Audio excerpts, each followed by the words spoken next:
Esta quizás es una de las preguntas más frecuentes, pero al mismo tiempo una de las que menos se responden con rigurosidad. Así que bueno, creo que este video puede quedar un poquito largo, trataré de ser concreto, pero les recomiendo llegar al final antes de dejar sus comentarios. Yo no puedo hablar solamente por un psicoanálisis, ya que hay diferentes psicoanálisis y en este video voy a tratar como de darle su lugar, tratar de hacer justicia a diferentes posturas. Responder a esta pregunta exige antes que nada otra: ¿qué entendemos por evidencia científica?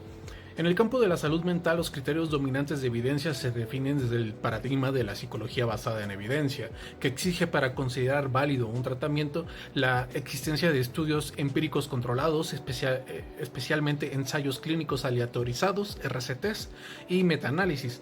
Este modelo, sin embargo, está construido en torno a terapias breves, protocolizadas y con objetivos sintomáticos claramente mensurables, notablemente inspiradas en el modelo médico.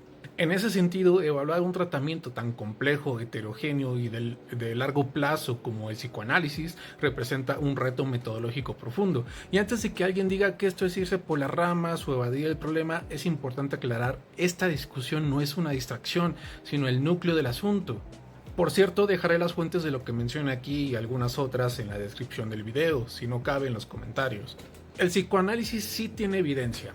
Dicho esto, es importante matizar.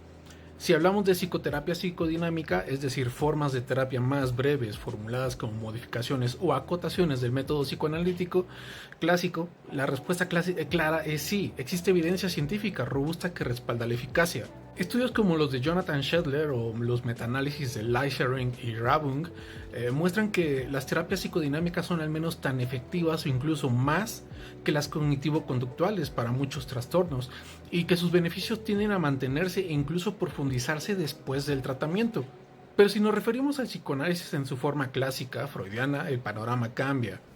Se han realizado estudios longitudinales, por ejemplo los de Loisinger-Bollever y otros colaboradores en Alemania, que muestran mejoras significativas en bienestar emocional, funcionamiento social y cambios estructurales en la personalidad de pacientes que pasaron por un análisis de este tipo. Sin embargo, este tipo de evidencia no es del tipo experimental que privilegia la medicina basada en evidencia, sino más bien del tipo clínico y observacional. Y todo eso está documentado, no como muchos detractores creen al decir que todo lo que hacemos son meros inventos o ilusiones. Algo similar ocurre con el psicoanálisis kleiniano y postkleiniano. Aunque hay menos estudios cuantitativos dedicados exclusivamente a estas escuelas, clínicas como la Tavistock en Londres han producido evidencia en poblaciones con patologías severas, especialmente niños y adolescentes. Se han sistematizado resultados positivos en tratamientos inspirados en el trabajo de Melanie Klein, como lo muestran trabajos de Fonagy y Midgley. Ahora, el caso del psicoanálisis lacaniano es distinto. No existe evidencia experimental que respalde su eficacia según los criterios dominantes. Esto no necesariamente significa que no sea eficaz, sino que su marco teórico, sus objetivos clínicos y su definición misma de curación no son traducibles a los parámetros cuantificables exigidos por la llamada práctica basada en evidencia. Esta no es una descripción neutral de lo que es verdadero y comprobado, sino un modelo metodológico particular con supuestos específicos sobre qué se puede medir y cómo debe entenderse la eficacia clínica. Explico esto porque allá afuera hay mucha gente que cree que psicología basada en evidencia, que es una etiqueta, un concepto, es por default algo verdadero, sin huecos y sin fallas, cuando en realidad es parte de un marco epistémico y una forma particular de validar la clínica.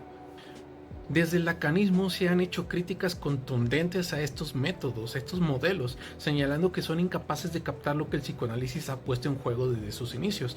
De hecho, muchas escuelas lacanianas consideran que someter su práctica a este tipo de evaluación traicionaría la especificidad del dispositivo analítico, y con justa razón, pues ¿por qué debería someterse la práctica psicoanalítica a un modelo metodológico que está destinado a expulsarlo e invalidarlo ya de entrada?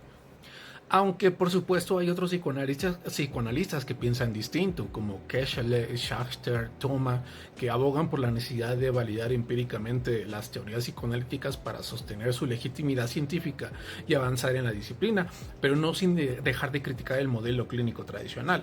En resumen, el psicoanálisis cuenta con evidencia empírica bajo este modelo dominante del que hablamos en ciertas formas adaptadas, como la psicoterapia psicodinámica, que implica variados modelos psicoanalíticos, y con estudios clínicos y longitudinales en formas más tradicionales.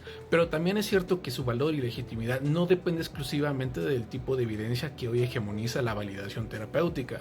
Por eso la pregunta, ¿el psicoanálisis tiene evidencia científica?, no se resuelve con un sí o un no tajante, sino que nos permite problematizar cómo concebimos la ciencia, la eficacia y la verdad en el campo de lo psíquico, y también interrogarnos sobre los dispositivos ideológicos instalados en muchas facultades de psicología, donde se reproduce un rechazo automático al psicoanálisis sin que haya habido una investigación real o una formación crítica sobre él.